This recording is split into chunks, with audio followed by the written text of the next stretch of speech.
Mən daima, elə həmişə, deyərdim elə hər gün,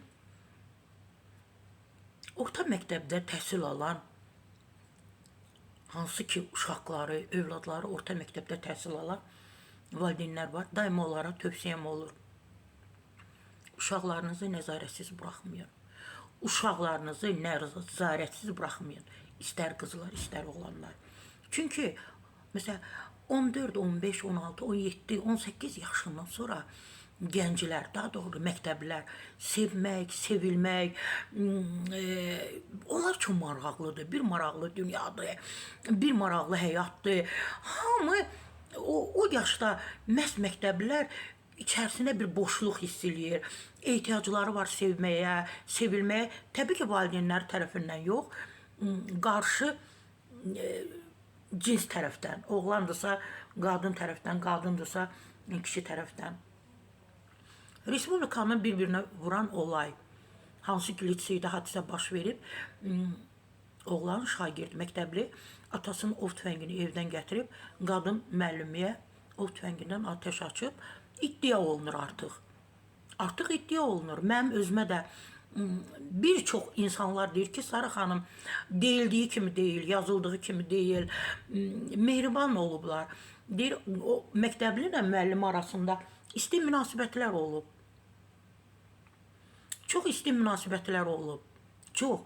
Və bunu da mənə dedilər ki, oğlanın xarici görkəmi çox maraqlı olub, cəlb edici olub. Biz deyirik, filan kəsin oğlu, əri simpatiçinidir. Yəni, belə bir oğlandır, deyirlər mənə. Çox maraqlıdır, maraqlı bir siması var. Belə, çox maraqlıdır da. Yəni,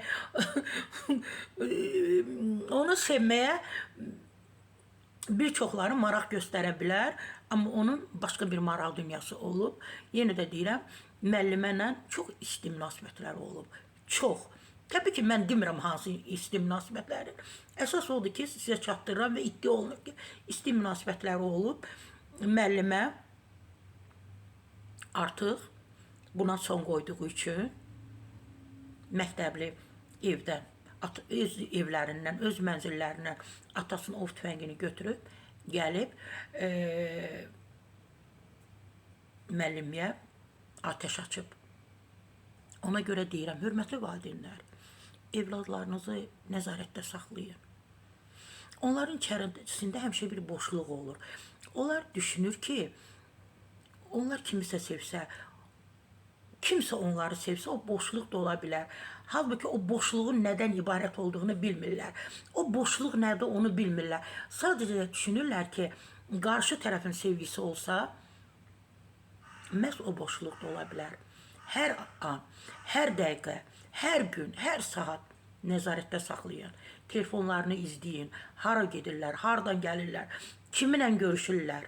Bax, nəticə belə olur.